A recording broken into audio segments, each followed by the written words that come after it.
एक यहूदिया औरत अल्लाह के रसूल की दावत देती है। सुनिए,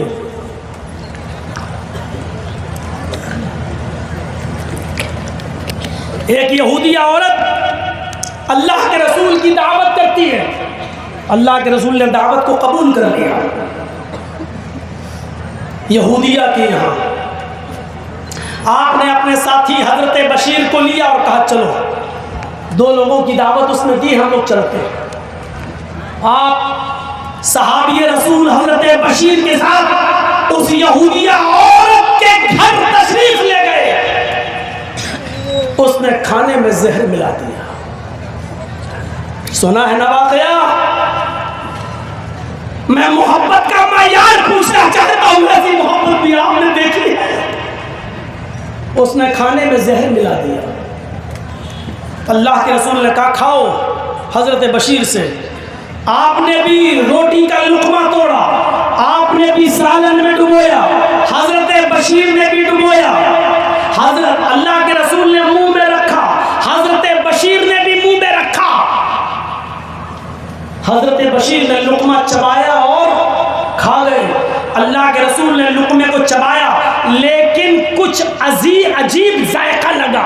जहर मिला हुआ था, गोश्त का टेस्ट कुछ अजीब सा लगा, तो आपने उसको थूक दिया। आग थूक। फरमाया कि इस खाने में जहर मिला हुआ है। हजरत बशीर ने क्या कहा?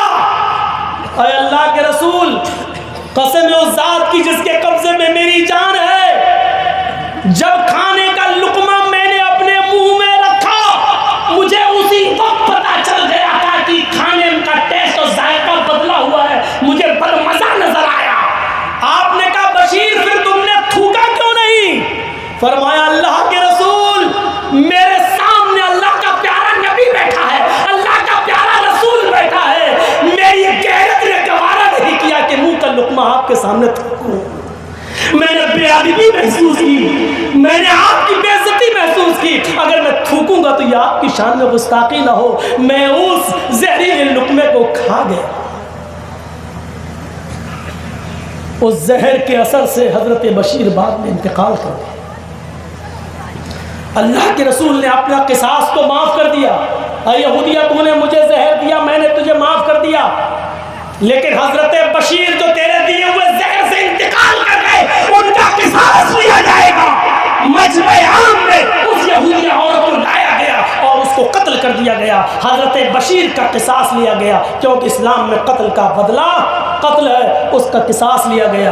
मैं इस वाक़े को सामने रखकर मेरे भाइयों सिर्फ इतना बताना चाहता हूँ आपसे कि ये कौन सा मयार था मोहब्बत का, कि जायका पता चल गया, मजा पता चल गया कि इस खाने में अच्छी चीज नहीं है, बड़ा मजा है, नुकसान पहुंचाएगा ये खाना, लेकिन इसके बावजूद चबा रहे हैं और खा रहे हैं।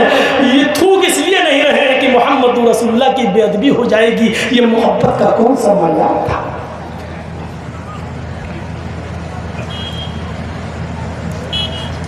एक सहाबी, और पूछो, ये उलमा बैठे हैं, पूछो।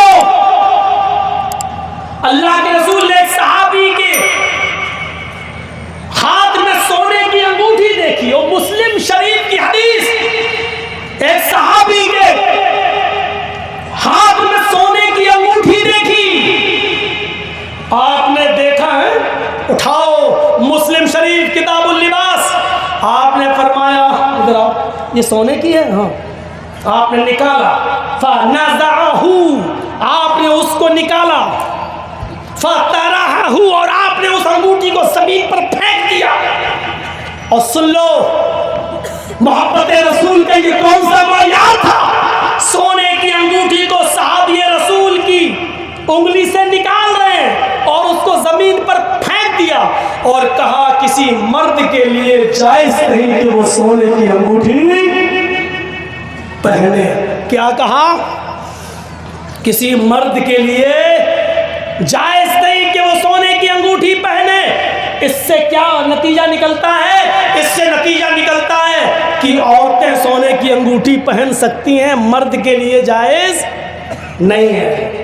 अल्लाह के नबी ने उस सोने की अंगूठी को जमीन पर फेंका और आगे बढ़ गए। जब अल्लाह के नबी आंखों से ओझल हो गए तो सहाबा किराम की एक जमात वहां बैठी थी, खड़ी तशरीफ रखी हुई थी। किसी ने फरमाया उठा लो, इन्होंने कहा क्यों? उठा लो, इन्होंने कहा क्यों? कहा सुना नहीं। साहबा क्या कह रहे हैं? सुना नहीं। मोहम्मद रसूलुल्लाह ने फरमाया किसी मर्द के लिए जायज नहीं कि वो सोने की अंगूठी पहने। मेरे भाई इस अंगूठी को उठा ले, अपने घर में अपनी माँ को, बहन को, बेटी को, बीवी को, किसी को दे देना, उनके पहनने के काम आ जाएगी। आए हमारे जमाओ वालों, कंडोज वालों, नाम से मुख्तलिफ अजला से तशरीफ लाने वालों, सुबह फजर की नमाज के बाद ये तकरीर मुख्तलिफ यूट्यूब चैनलों पर आ जाएगी और पूरी दुनिया इसको सुन लेगी। जो तकरीर आपकी धमाचाओं में हो रही है, सुबह 10 बजे तक ये पूरी दुनिया में घूमने लगेगी, फैलने लगेगी। आजकल सोशल मीडिया इतनी आगे बढ़ चुकी है, इतनी तरक्की कर चुकी है। हाँ सुनो मेरे भाइयों, ये आवाज मेरी वो लोग भी सुनेंगे जो यहाँ मौजूद नहीं। जब वो सुनेंगे तो उनको भी इस बात का एहसास होना चाहिए ये मोहब्बत रसूल का कौन सा मयार था, ये कौन सी कसौटी थी। साहबा कह रहे कि इस अंगूठी को उठा लो, अपने घर की माँ, बहन, बेटी, बीवी को दे देना, वो पहन लेंगी, क्योंकि नबी ने मर्दों के लिए हराम करार दिया है, औरतों के लिए नहीं। लेकिन जिस सहाबी के उंगली से सोने की अंगूठी निकाल कर फेंकी थी, उस सहाबी का जवाब ये था, मैं कैसे इस अंगूठी को उठा लूं जो जमीन पर पड़ी हुई है, क्योंकि मेरे नबी ने, मोहम्मद रसूलुल्लाह ने सोने की अंगूठी को मेरी उंगली से निकाल कर मेरी पॉकेट में नहीं डाला, मेरे हाथ में देकर ये नहीं कहा जाओ अपने घर में मां, बहन, बेटी को पहना देना, बल्कि मेरे नबी ने इस अंगूठी पर नफरत की नजर डाली है और मेरी उंगली से निकाल कर जमीन पर फेंक दी है। मेरे नबी ने जिस नफरत भरी नजर से इस अंगूठी को देख लिया है, मैं उस अंगूठी को जमीन से उठाकर अपनी माँ को, अपनी बहन को, अपनी बेटी को, अपनी बीवी को पहनाना भी गवारा नहीं करूंगा। मेरे नबी ने उस अंगूठी पर नफरत की नजर डाली है, मैं उस अंगूठी को भी ना उठाना गवारा नहीं करूंगा। जबकि अल्फाज ये थे कि किसी मर्द के लिए जायज नहीं, लेकिन वो साहबी ने क्या कहा, मेरे हाथ में कहाँ दी, वो तो जमीन पर फेंक दी, और जिस अंगूठी को मेरे नबी ने जमीन पर फेंका हो, मैं उसको उठाकर अपने घर की किसी औरत, किसी लेडी को, किसी खातून को पहनाना भी गवारा नहीं करता। ये मोहब्बत रसूल का कौन सा मयार था? कहां है? कुछ तो सोचें हम, कुछ तो अंदाजा लगाएं हम। उम्मे हबीबा नबी की बीवी थी। वो कौन थी? नबी की बीवी। और सुनो, बुखारी शरीफ की हदीस है, नबी की बीवी। और इनके बाप का नाम क्या था? अबू सुफियान।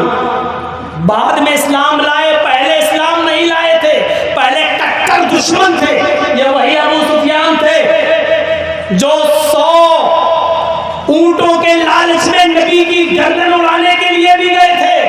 सुराका इब्ने जाशम भी 100 ऊंटों के लालच में नबी अकरम की गर्दन को काटने के लिए गया था, उड़ाने के लिए गया था। अबू सुफियान भी नबी का बहुत बड़ा दुश्मन था, लेकिन बाद में इस्लाम लाया। लेकिन जब तक वो काफिर था, उम्मे हबीबा पहले इस्लाम ला चुकी थी और वो नबी की बीवी थी। एक बार उम्मे हबीबा नबी की बीवी से उनके बाप अबू सुफियान जो हालत कुफ्र में थे, वो मिलने के लिए जाते कि मैं अपनी बेटी के घर जाऊं। उन्होंने दरवाजे को दस्तक दी। बुखारी की रिवायत सुनिए मेरे साथियों, उन्होंने दस्तक दी, दरवाजा खटखटाया और जैसे ही उम्मे हबीबा ने दरवाजा खोला, क्या देखती है कि सामने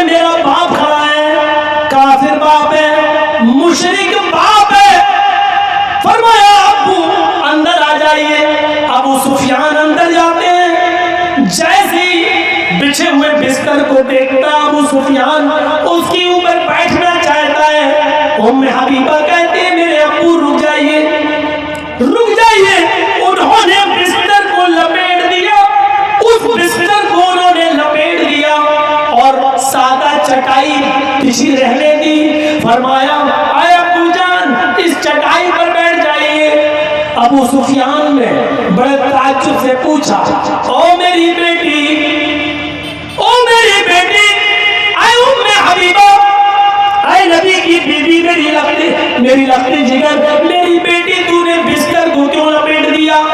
लोग तो मेहमान के आने पर बिस्तर बिछाते, तूने बिस्तर को लपेट दिया। मेरी बेटी मैं तेरा बाप हूं, तूने तो इस बिस्तरी को लपेट दिया। ये बिस्तर गंदा था, ये बिस्तर नापाक था, ये बिस्तर क्या था जो तूने इसको लपेट दिया है? क्या मैं इस बिस्तर पर बैठने के लायक नहीं था? बेटी ने जवाब दिया, सुनिए बुखारी की रिवायत, बेटी ने जवाब दिया, अब्बू जान ये बिस्तर नापाक नहीं है, ये बिस्तर बहुत पाक है। ये बिस्तर इतना पाक है कि इस बिस्तर पर आमीना का लाल तशरीफ रखता है, इस बिस्तर पर फातिमा का बाप बैठता है, इस बिस्तर पर आयशा का शौहर सोता है, इस बिस्तर पर सौदा और ज़ैनब बिन्ते जहश का शौहर सोता है, इस बिस्तर पर उम्मे हबीबा का शौहर सोता है।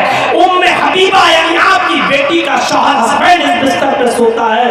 अरे अब्बू जान मैंने इस बिस्तर को इसलिए लपेट दिया, इस पाक बिस्तर पर मेरा नापाक बाप कैसे बैठ सकता है, मेरा नजीस और मुशरिक बाप कैसे बैठ सकता है? ये बिस्तर आपके बैठने के लायक नहीं था, क्योंकि इस बिस्तर पर अल्लाह का प्यारा हबीब आराम फरमाता है, यानी जनाब मोहम्मद रसूलुल्लाह। एक बेटी का अपने मुशरिक बाप को ये जवाब, मेरे भाइयों मोहब्बत रसूल का ये कौन सा मयार था, मोहब्बत रसूल का ये कौन सा पैमाना था, मोहब्बत रसूल का ये कौन सा जज्बा था उनके दिलों में। और आज हम अपनी जिंदगियों में तलाश करके देखें कि हम कितनी मोहब्बत अल्लाह के रसूल या उनकी सुन्नतों से कर रहे हैं। हम अपने गरीबानों में झांकें और देखें और तलाश करें। मालूम है